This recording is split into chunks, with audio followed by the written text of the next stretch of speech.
नमस्कार। 9 की 9 खबर में आपका स्वागत। मैं राहुल ओझा आपके साथ। रांची से बड़ी खबर है, जहां ईडी की कस्टडी में आज से हेमंत सोरेन होंगे। पूछताछ से पहले हेमंत की मेडिकल जांच की जाएगी। ईडी ऑफिस में ही मेडिकल जांच होगी। जमीन से जुड़े मामले में गिरफ्तार हेमंत सोरेन है। पीएमएलए कोर्ट ने 5 दिन की रिमांड दी है, जो रिमांड की अवधि आज से शुरू हो रही है और पूछताछ भी शुरू आज से हो जाएगी। तो ईडी की कस्टडी में आज से हेमंत सोरेन रहेंगे और पूछताछ से पहले हेमंत सोरेन की मेडिकल जांच होगी। 5 दिनों की रिमांड मिली है और 5 दिनों तक कड़ी पूछताछ हेमंत सोरेन से ईडी की टीम करेगी और जमीन घोटाले मामले की और तह तक जाने की कोशिश होगी कि पूरा मामला किस तरीके से बनता गया, तार कैसे कैसे जुड़े, और एक एक जानकारी इकट्ठा करने की कोशिश ईडी की टीम करेगी। झारखंड के पूर्व मुख्यमंत्री हेमंत सोरेन आज से 5 दिनों के लिए ईडी की रिमांड पर रहेंगे। होटवार जेल से हेमंत सोरेन को ईडी ऑफिस लाकर उनसे पूछताछ की जाएगी। इसको लेकर आज सुबह से ही ईडी ऑफिस के बाहर सुरक्षा व्यवस्था चाक चौबंद कर दी गई है। ईडी ऑफिस के बाहर से ज्यादा जानकारी दे रहे हैं संवाददाता संजय कुमार सिन्हा। झारखंड के पूर्व मुख्यमंत्री हेमंत सोरेन को ईडी आज से 5 दिनों के रिमांड पर ले रही है। किसी भी समय होटवार जेल से हेमंत सोरेन को ईडी कार्यालय लाया जा सकता है और 5 दिनों तक हेमंत सोरेन को यहीं रखकर उनसे पूछताछ की जाएगी। हालांकि दिन भर पूछताछ के बाद रात्रि विश्राम के लिए हेमंत सोरेन फिलहाल ईडी के तय किए गए जगह पर ही रहेंगे। लेकिन महाधिवक्ता की ओर से पीएमएलए कोर्ट में एक आग्रह किया गया था, याचिका दाखिल की गई थी, जिसमें यह कोर्ट से आग्रह किया गया था कि रात्रि विश्राम के लिए हेमंत सोरेन को कैंप जेल में रखा जाए, जिस पर आज फैसला आना है। लेकिन पूर्व का जो आदेश है उसके मुताबिक हेमंत सोरेन रात्रि विश्राम के लिए आपको ईडी के द्वारा तय जगह पर ही रहेंगे। बता दें कि हालांकि इस दौरान जो है हेमंत सोरेन अपने अधिवक्ता अपने परिवार से आधे घंटे के लिए मिल सकते हैं। और आज सुबह से ही ईडी कार्यालय के बाहर देख सकते हैं कि सुरक्षा काफ़ी बढ़ा दी गई है और यहाँ पर सुबह से ही सुरक्षा कर्मियों की तैनाती कर दी गई है। संजय कुमार सिन्हा, न्यूज़ 18 रांची। झारखंड के सत्ताधारी दल के 36 विधायक हैदराबाद पहुंच चुके हैं। रांची के बिरसा मुंडा एयरपोर्ट से 2 चार्टर्ड प्लेन पर सवार होकर ये सभी विधायक हैदराबाद के बेगमपेट एयरपोर्ट पर उतरे। यहां से 2 लग्जरी बस से इन सभी विधायकों को शमीरपेट के लियोनिया रिजॉर्ट ले जाया गया। इस रिजॉर्ट में इनके ठहरने के साथ साथ खाने पीने और मनोरंजन तक का बेहतर इंतजाम किया गया है। ये रिजॉर्ट अगले 2 दिन तक इन विधायकों का ठिकाना रहेगा। यहां से 4 फरवरी की शाम ये सभी विधायक वापस रांची ले जाए जाएंगे।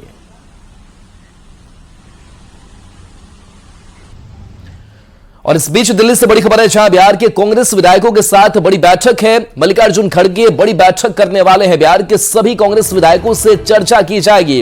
लोकसभा चुनाव की रणनीति पर चर्चा होगी।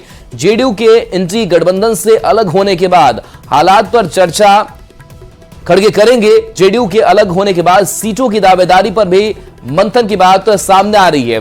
प्रदेश अध्यक्ष, विधायक दल के नेता सहित सभी विधायक मौजूद इस बैठक में रहेंगे। तो काफी महत्वपूर्ण बैठक है कांग्रेस की होने जा रही है। और खास करके इंडी अलायंस की अगर बात करें तो समीकरण अब बदल चुका है। नीतीश कुमार इससे बाहर हो चुके हैं और ऐसे में बिहार को लेकर के क्या स्थितियां बन रही है, इस पर चर्चा मंथन किया जाएगा। और खास करके सीटों की दावेदारी, सीटों का स्वरूप किस तरीके से हो, इस पर विचार विमर्श किया जाएगा। तो बता दें कि प्रदेश अध्यक्ष, विधायक दल के नेता सहित सभी विधायक इस बैठक में मौजूद रहेंगे और मल्लिकार्जुन खड़गे बातचीत करेंगे। बड़ी खबर नालंदा से आ रही है, जहां सड़क हादसे में एक छात्रा की मौत के बाद ग्रामीणों ने जमकर बवाल काटा। आक्रोशित लोगों ने बस को आग के हवाले कर दिया और जमकर प्रदर्शन करने लगे। मामला दीपनगर थाना क्षेत्र के दीपनगर बाजार का है। बताया जाता है कि एक छात्रा को बस ने कुचल दिया। हादसे में छात्रा की मौत हो गई। मौत से गुस्साए लोगों ने बस में आग लगा दी। तस्वीर सामने आई, देखिए किस तरीके से धू कर यह बस जल पड़ी है। घटना की जानकारी मिलते ही पुलिस मौके पर पहुंची और बस में लगी आग पर काबू पाया जा सका। लेकिन आप अंदाजा लगा सकते हैं कि पुलिस कितनी देर से पहुंची होगी, क्योंकि अधिकांश जो हिस्सा है वो बस का जलता हुआ आपको नजर आ रहा होगा। घटनास्थल पर बड़ी संख्या में पुलिस बल को तैनात किया गया है। तो 2 तस्वीर आपको दिखा रहे हैं। एक तरफ इस हादसे के बाद से लोगों ने कैसे बस को धू कर जला दिया है। दूसरी तस्वीर आपको दिखा रहे हैं, जहां पर पुलिस की टीम, दमकल की टीम मौके पर पहुंची और इस आग पर काबू पाया जा सका। लेकिन तब तक बस की हालत क्या हो चुकी है, तस्वीर देखकर अंदाजा लगा सकते हैं। बस पूरी तरीके से जलकर खाक हो चुकी है और पुलिस की टीम मौके पर मौजूद है।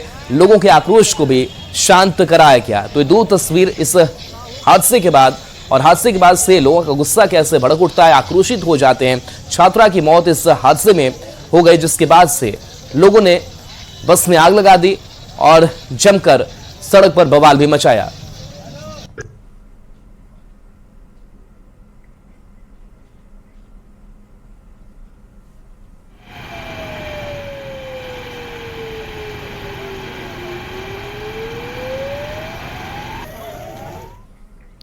गोपालगंज में भूमाफिया की दबंगई सामने आई है। डॉक्टर की जमीन पर हथियार के बल पर कब्जा करने और विरोध करने पर जानलेवा हमला करने का वीडियो सामने आया है। घटना नगर थाना क्षेत्र के स्टेशन रोड की है।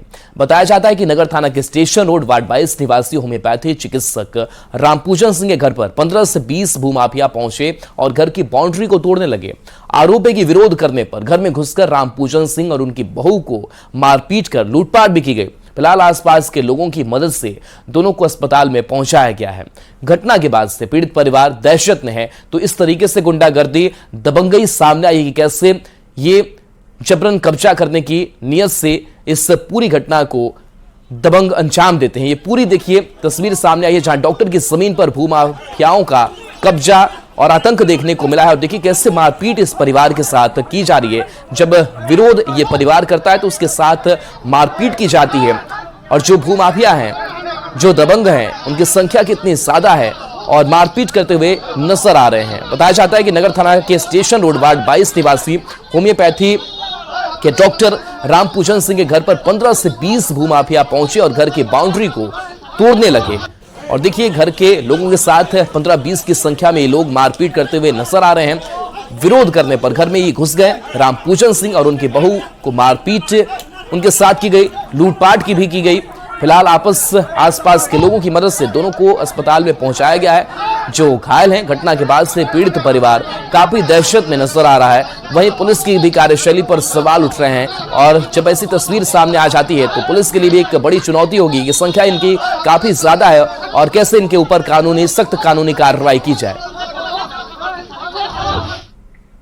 शेखपुरा से बड़ी खबर है, जहां खेत से एक नाबालिग लड़की का शव मिलने से सनसनी मच गई। मामला बरबिग्घा थाना क्षेत्र का है। मृतक के परिजनों ने दुष्कर्म के बाद हत्या की आशंका जाहिर की है। घटनास्थल पर दलबल के साथ पहुंचे एसपी ने मामले की जांच कर जल्द से जल्द मामले का खुलासा करने की बात कही है। फिलहाल मृतक के शव को कब्जे में लेकर पोस्टमार्टम के लिए भेजा गया है। तो दुष्कर्म के बाद हत्या की आशंका, शेखपुरा से ये बड़ी खबर। पुलिस पूरे मामले की तफ्तीश करने में जुटी हुई है। तो ये घटना सामने आई है जहां पर चप्पल नाबालिग का आप देख पा रहे होंगे। पुलिस मौके पर पहुंची हुई है, मामले की छानबीन की जा रही है। नाबालिग लड़की का शव मिलने से सनसनी है। पूरा मामला बरबिग्घा थाना क्षेत्र का ये बताया जा रहा है। और मृतक के जो परिजन हैं वो दुष्कर्म के बाद हत्या की आशंका जाहिर कर रहे हैं। घर वालों ने जब शाम 5:30-6 बजे घर लौटने का इंतज़ार करते करते खोजबीन करना स्टार्ट किए तो अरहर के खेत में उसका डेड बॉडी पाया गया। फिर परिजनों द्वारा पुलिस को सूचित किया गया। पुलिस आई। इस संदर्भ में जो है पुलिस द्वारा अग्रिम कार्रवाई की गई है और आगे की कार्रवाई की जा रही है।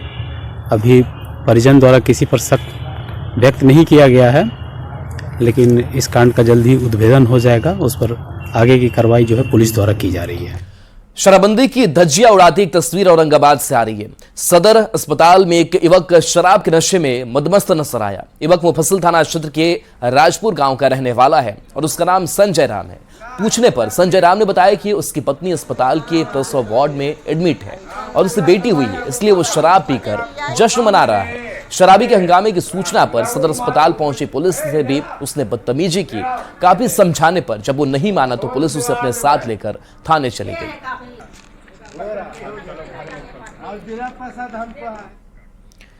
खबर दरभंगा से, जहां भालपट्टी यूपी इलाके में मुरिया गांव के रहने वाले विक्की कुमार ने मुस्लिम समुदाय के लोगों पर जबरन धर्म परिवर्तन करने का आरोप लगा दिया है।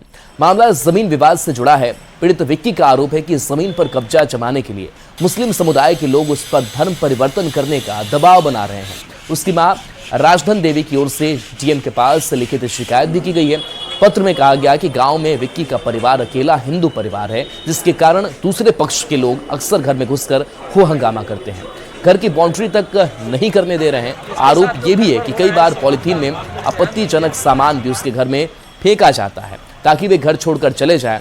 मामला सामने आने के बाद दरभंगा के डीएम ने जांच के बाद कार्रवाई की बात कही है। डीएम ने कहा कि मामला जमीन विवाद से जुड़ा हुआ है। सर मेरा नाम सर विक्की कुमार है। सर मेरा सर समस्या ये है कि सर जहाँ पे हम हैं वहाँ पे सर हम एक ही घर हिंदू हैं। बरसों से सर मेरे दादा परदादा रहे हैं, लेकिन सर अब मुसलमान लोग के द्वारा मेरे घर पर जबरन कब्जा किया जा रहा है। अब मुझे इस तरीके से सर प्रेशराइज करते धर्म परिवर्तन करने के लिए पन्नी में कुछ बहान के फेंक देते, गलत चीज़ अपार्टजनिक सब उस जिसे सर हम आपके सामने बयान नहीं कर सकते। इतना सर प्रताड़ना दे रहे हैं, मुझे बोलते यहाँ पे रहना तो धार्मिक नारा लगाना पड़ेगा, ये सब बंद करो। मुझे अपने फेस्टिवल मनाने तक पे रोक लगा रहे हैं।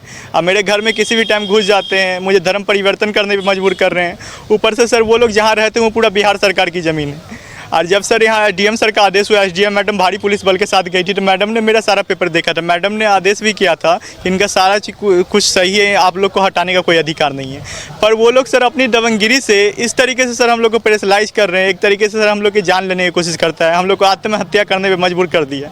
आज जनता दरबार में एक लड़का आया हुआ था, उसका ये आरोप है कि इस प्रकार से कुछ लोग उसको दबाव बना रहे हैं। मुख्य रूप से विवाद भूमि को लेकर के है, उसको बाउंड्री वाल बनाने में दिक्कत हो रही है। और दूसरा बिंदु ये भी बताया गया कि लोग उस पर दबाव डाल रहे हैं। इस संदर्भ में आज मैंने अनुमंडल पदाधिकारी को निर्देश दिया है कि वो वहाँ जाकर के देखेंगे और उसका जो नियमानुकूल है समाधान करें। ग्रेटर नोएडा में घर के कमरे से 4 शव मिलने से हड़कंप मच गया है। कमरे में 2 पुरुष और 2 महिला के शव मिले हैं। पुलिस का कहना है कि दम घुटने से सभी की मौत हुई है। पूरा मामला इकोटेक थाना क्षेत्र के तुसियाना गांव का है। तो 2 पुरुष और 2 महिला का शव मिला है। दम घुटने से मौत की बात कही जा रही है और 4 लोगों की मौत हुई है। ग्रेटर नोएडा से ये खबर है। पुलिस भी मामले की तफ्तीश कर रही है और एक कमरे में 4 शव मिलने के बाद से सनसनी, और यही वो जगह है, यही वो घर है जहां से इन शवों को बरामद किया गया है।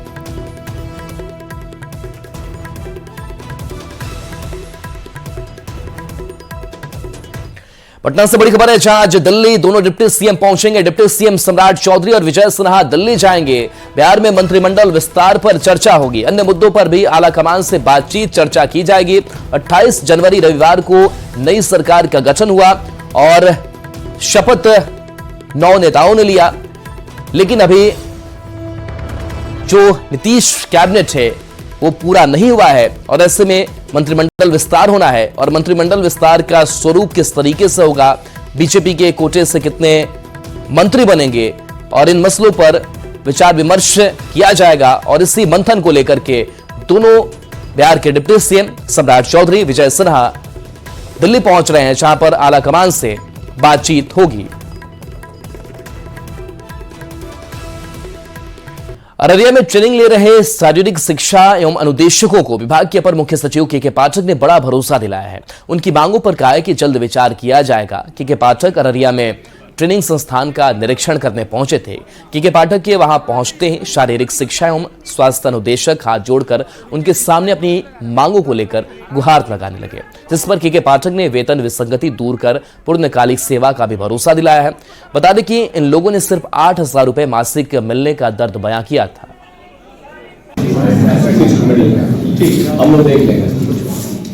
सर हम लोग का सम्मान सर बहुत नीचे रखा सर, वो अगर आप देखिए वो हम लोग देख लेंगे। आपका 6 to 8 वाला है ना, और हम लोग ने जीपीएससी से किया 9 to 12 जोड़ा है। हम लोग ये सर एप्लीकेशन का होगा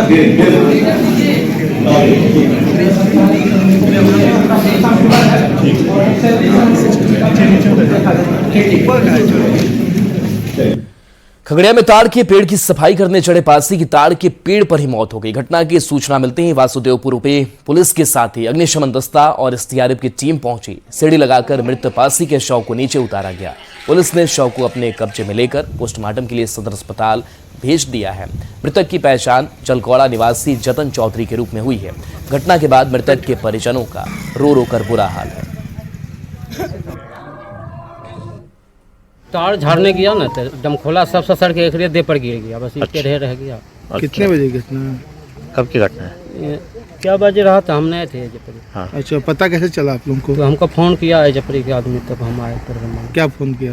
कि ऐसे ऐसे बात हो गया, डमखोला काटेल चढ़ा था, से डमखोला गिर गया, वहीं पर डेथ कर गया। मामला यहाँ पर हम लोग को टीम कमांडर के द्वारा सूचना मिली कि इस तरह का घटना हो गया है। वहाँ क्या घटना क्या हुई? ये सूचना मिला कि कोई आदमी तार के पेड़ पर चढ़ा है और देहांत कर गया है जी। इसकी सूचना मिली, हम लोग आए, इसको मतलब फौरन ऑपरेशन किए और इसके बाद इसको नीचे उतारा गया। उतारने के बाद यहाँ गाड़ी का इंतजार कर रहे, लाए गए। खबर दानापुर से। रेल बजट में दानापुर डिवीजन को बड़ी सौगात मिली है। रेल डिवीजन के विकास के लिए 10,754 करोड़ की राशि बजट के माध्यम से मुहैया कराई गई है। इसमें दोहरीकरण के लिए 2,718 करोड़ और न्यू लाइन के लिए 1268 करोड़ की राशि दी गई है। दानापुर मंडल के अपर रेल प्रबंधक आधार राज ने बताया कि और भी नई परियोजनाएं दानापुर रेल मंडल को मिलने वाली है। इस बार जो है बिहार के लिए खास करके बहुत बड़े बड़े प्रोजेक्ट्स जो हैं, छोटे मोटे जो है, एक ट्रेन का स्टॉपेज, एक स्टेशन का डेवलपमेंट, एक लाइन का डेवलपमेंट नहीं बात करेंगे हम लोग इस बार टोटल जो है रेल मंत्री जी ने जैसा मेंशन किया कि लगभग 70,000 करोड़ का टोटल प्रोजेक्ट्स जो है बिहार में आ रहे हैं। 70,000 करोड़ का जो है, जिसमें से कि लगभग 10,000 करोड़ का जो प्रोजेक्ट है वो ऑलरेडी इस साल के बजट में ऑलरेडी अलॉट किया हुआ है। त्रेतायुग का अंग जनपद यानी आज का भागलपुर प्रभु श्री राम के मौसा का घर है। प्रभु श्री राम के मौसा के घर भागलपुर से सौगात के रूप में कतरनी, चूड़ा, चावल और सिल्क के परिधान लेकर काफी संख्या में राम भक्त आस्था स्पेशल ट्रेन से प्रभु श्री राम के दर्शन करने के लिए अयोध्या के लिए रवाना हुए। इस दौरान भागलपुर रेलवे स्टेशन परिसर जय श्री राम के जयकारे से गुंजायमान हो उठा।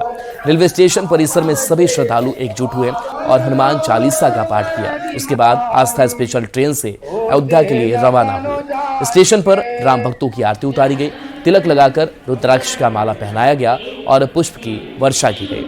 राम भक्तों से बात की संवाददाता विकास कुमार सिंह ने। अंग जनपद यानी कि आज का भागलपुर जो भगवान श्री राम के मौसा का घर है, और आज प्रभु श्री राम के मौसा के घर से काफी संख्या में राम भक्त प्रभु श्री राम के दर्शन के लिए अयोध्या जा रहे हैं। इस वक्त में भागलपुर के रेलवे स्टेशन परिसर में मौजूद हूँ और आप तस्वीरों में साफ तौर पर देख सकते हैं कि किस तरह से जो राम के भक्त हैं वो बड़े ही उत्साहित नजर आ रहे हैं। और ठीक सामने यह आस्था स्पेशल ट्रेन लगी है जो अयोध्या जाएगी और इसी ट्रेन से सभी राम भक्त प्रभु श्री राम के दर्शन करने के लिए जाएंगे। भगवान श्री राम का यह मौसा का घर है और काफी संख्या में श्रद्धालु अब अयोध्या जा रहे हैं। आज देखिए, ये 500 वर्षों के इंतजार के बाद देश के हर लोगों के घर में ये अवसर आया है। हर सनातनी की जो प्रतीक्षा थी वो समाप्त हुई है। प्रभु श्री राम अपने अयोध्या स्थित भवन में विराज चुके हैं। हर कोई जल्द से जल्द उनका आशीर्वाद प्राप्त करना चाहता है। पूरा देश राममय है, देश का हर सनातनी राममय है और राम राज्य की कल्पना साकार होने जा रही है। प्रभु आगे हैं, अब धीरे धीरे देश राम राज्य की ओर बढ़ेगा। जय जय श्री राम। एक बार फिर से ये तस्वीर देख लीजिए, ये भागलपुर रेलवे स्टेशन परिसर की तस्वीर है और जो राम के भक्त हैं वो काफी उत्साहित नजर आ रहे हैं। बता दें कि भागलपुर से आस्था स्पेशल ट्रेन जा रही है जिसमें काफी संख्या में राम के भक्त अयोध्या जा रहे हैं और इस दौरान सभी राम भक्तों में काफी खुशी देखी जा रही है। विकास कुमार सिंह, न्यूज 18 भागलपुर। झारखंड में ठंड और कोहरे का प्रकोप लगातार बरकरार है। रामगढ़ भी सुबह से ही कोहरे की चादर में लिपटा नजर आ रहा है, जिसकी वजह से विजिबिलिटी भी बेहद कम है। सुबह न्यूनतम पारा 10 डिग्री सेल्सियस दर्ज किया गया है। मौसम विभाग के मुताबिक अगले 2 दिन तक मौसम ऐसा ही रहने की संभावना है। इस पर ज्यादा जानकारी दे रहे हैं न्यूज 18 संवाददाता जावेद खान। रामगढ़ जिले में सुबह से ही कोहरे का असर देखा जा रहा है। विजिबिलिटी बेहद कम है, 20 मीटर दूर तक देखना भी मुश्किल हो रहा है। अब देख सकते हैं कि किस तरह से गाड़ियों के परिचालन पर असर पड़ रहा है। गाड़ियां हेडलाइट जलाकर चल रही हैं। कैमरे के माध्यम से देखा जा सकता है कि कोहरे ने किस तरह से पूरे वातावरण को अपने आगोश में ले रखा है। अभी की बात करें तो अभी का न्यूनतम तापमान 10 डिग्री सेल्सियस रिकॉर्ड किया गया है। देख सकते हैं चारों तरफ कोहरे ने पूरे इलाके को अपने चपेट में ले रखा है। नज़दीक तक देखना मुश्किल हो रहा है। कल से ही पूरे रामगढ़ जिले में बूंदाबांदी हो रही है जो अब भी जारी है। मौसम विभाग ने आशंका जाहिर की है कि अगले 2 दिनों तक कोहरा इसी तरह लोगों को परेशान करता रहेगा। हालांकि मौसम विभाग ने अभी बताया कि इससे आलू के फसल पर असर थोड़ा पड़ सकता है, लेकिन बाकी फसलों के लिए कोई परेशानी की बात नहीं है। देख सकते हैं कि किस तरह कोहरा जो है सितम ढा रहा है। जावेद खान, न्यूज़ 18 रामगढ़।